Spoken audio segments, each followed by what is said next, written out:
Bonjour à tous, bienvenue sur votre chaîne STMG-SIG. Dans cette vidéo, nous allons aborder les notions suivantes. Quels sont les différents types de processus présents dans une organisation? Puis, comment représenter un processus? Alors, qu'est-ce qu'un processus? Une première définition d'un processus pourrait être la suivante.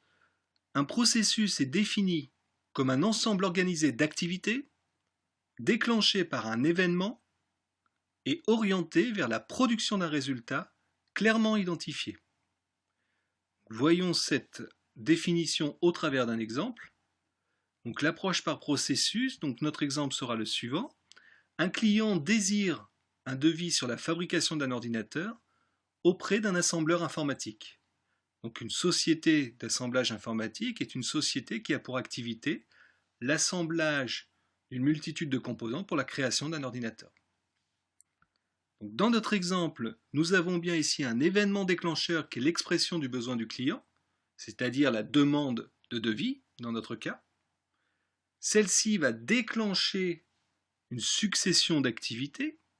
Une première activité pourrait être la liste des composants à rédiger. Une deuxième activité pourrait être la préparation du devis.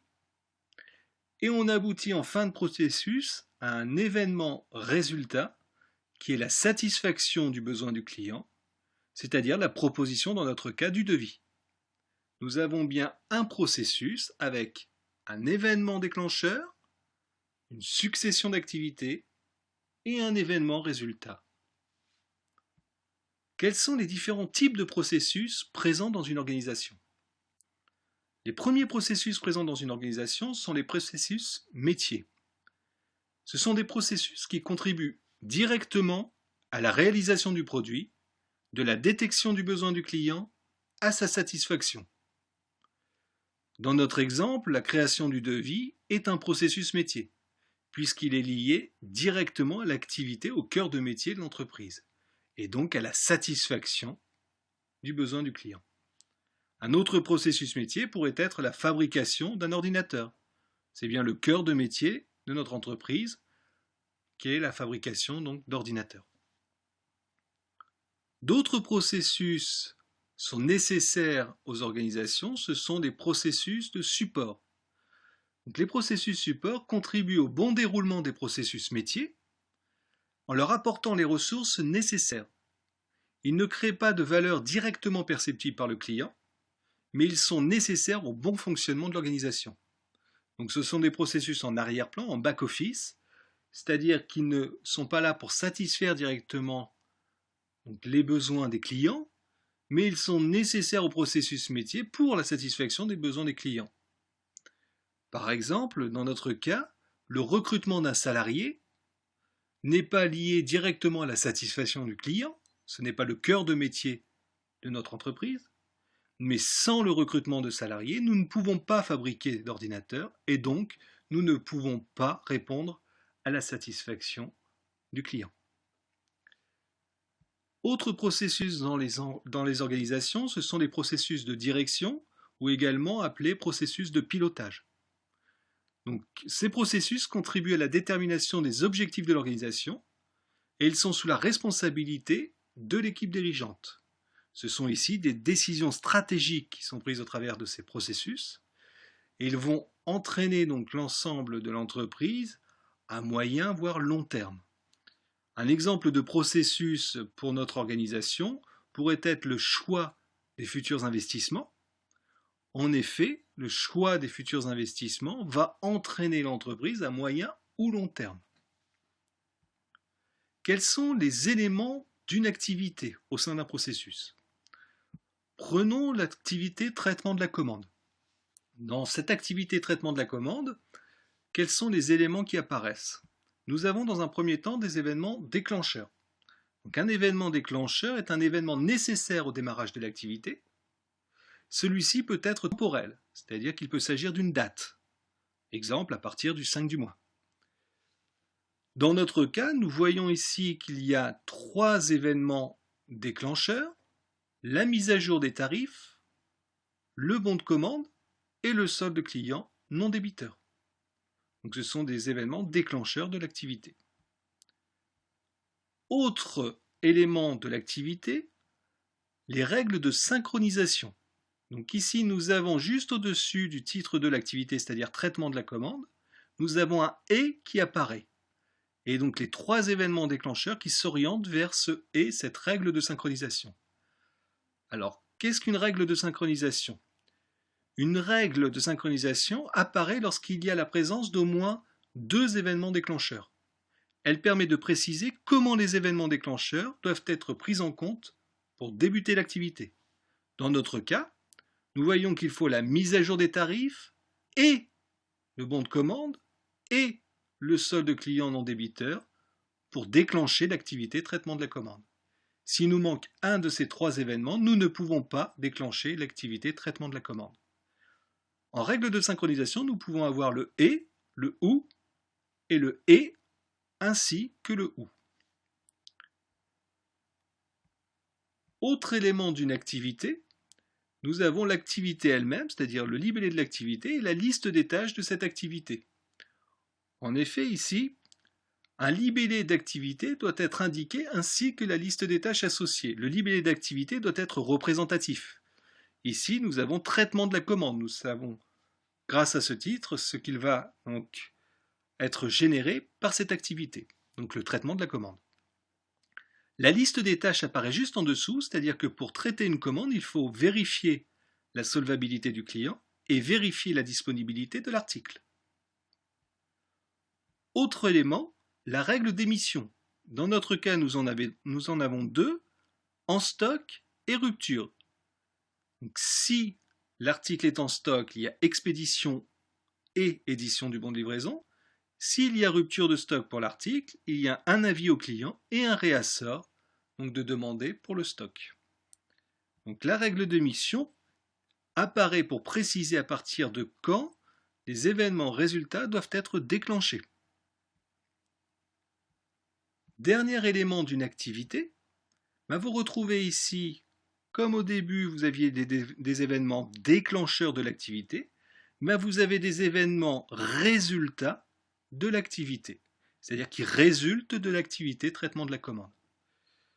Donc, un événement résultat est un événement qui est le résultat de l'activité. Donc ici, résultat de l'activité traitement de la commande. Nous en avons 4 ici, le bon de livraison, l'expédition, l'avis au client ou le réassort, suivant donc si nous avons l'article en stock ou une rupture de stock pour cet article. Comment représenter maintenant un processus? Nous avons vu une activité et tous les éléments qui s'afféraient à cette activité. Maintenant, comment représenter un processus dans sa totalité? Puisqu'un processus, je vous le rappelle, est un ensemble d'activités avec au moins un événement déclencheur et un événement résultat. Nous allons présenter donc le diagramme événement-résultat, c'est-à-dire le processus préparation d'un devis. Voilà ce que nous pouvons retrouver. Nous avons en tête ici les différents acteurs du processus.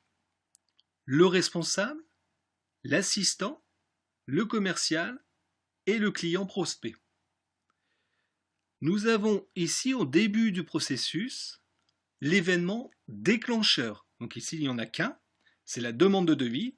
Donc c'est l'événement déclencheur du processus. C'est à partir de cette demande de devis que le processus va commencer. Donc la demande de devis entraîne l'étude du devis par le commercial, on est bien dans la colonne du commercial. Pour étudier un devis, il faut étudier les besoins du client, évaluer donc la main-d'œuvre, et il y aura toujours, ça c'est la règle d'émission, il y aura toujours par l'assistant le traitement du devis. Comme tâche dans ce traitement de devis, nous avons l'évaluation des matériaux et la totalisation. Nous avons maintenant deux règles d'émission, soit le traitement du devis est supérieur à 5 000 €, soit le traitement du devis est inférieur ou égal à 5 000 €. S'il est supérieur à 5 000 €, dans ces cas-là, nous avons un événement résultat qui est la validation par le responsable, et cet événement résultat devient un événement déclencheur de l'activité suivante, validation, qui est faite par le responsable. Nous sommes bien dans la colonne responsable. Cette activité validation entraîne comme tâche la précision, la modification et le visa. Suite à cette activité validation, il y aura toujours une redirection vers l'activité rédaction du devis. Revenons au traitement du devis pour la deuxième règle d'émission. Si le devis est inférieur ou égal à 5 000 €, cette fois-ci, l'événement résultat sera la validation par délégation, c'est-à-dire que nous n'avons pas besoin de la validation du responsable cette fois-ci. Donc nous ne sommes pas dans la colonne responsable. Et cet événement résultat devient l'événement déclencheur de l'activité rédaction du devis. Donc ici, vous avez une règle de synchronisation avant la rédaction du devis qui est le « ou ». Ce qui veut dire que vous avez soit la validation par le responsable ou une validation par délégation, c'est-à-dire qu'on n'a pas besoin du responsable, pour pouvoir rédiger le devis. Donc c'est l'un ou l'autre. La rédaction du devis entraîne comme tâche les modifications, la totalisation et la vérification. Et il y aura toujours comme événement résultat la transmission au commercial de la rédaction du devis, donc on est bien dans la colonne commerciale, et la transmission au client prospect, donc au client futur. Ici, on est bien dans la colonne du client, donc prospect, donc traitement pour la rédaction du devis. Nous avons bien un événement déclencheur au début du processus et nous finissons bien ici par des événements résultats. Ici, on peut préciser qu'il y a également ce qu'on appelle des acteurs internes et des acteurs externes au processus. C'est simple de les repérer par ce diagramme événement-résultat. Les acteurs externes au processus n'ont pas d'activité dans leur colonne. Si nous regardons ici, le client prospect n'a que des événements, soit déclencheurs, soit résultats. Donc c'est un acteur externe au processus. C'est-à-dire qu'il n'a pas d'activité dans le processus. Par contre, les trois autres ont des activités dans leur colonne, c'est-à-dire qu'ils ont des activités au sein du processus. Ce sont donc des acteurs internes au processus, qui participent aux activités du processus. Voilà donc pour cet exemple de processus complet sur la préparation d'un devis. Finalement, nous avons vu dans ces premières notions la notion de processus, c'est-à-dire la réponse à un besoin qui entraîne une organisation d'activités, un événement déclencheur, une suite d'activités, un événement résultat. Ces processus, généralement, nous les modélisons pour pouvoir vérifier les interactions entre les différents acteurs. Donc la modélisation d'un processus se fait au travers d'un diagramme événement-résultat. Et grâce à cette approche par processus, cela nous permet une visualisation transversale du rôle des différents acteurs dans un processus. Donc on voit bien le lien qu'il y a entre les différents acteurs qui ont des métiers différents au sein de l'organisation.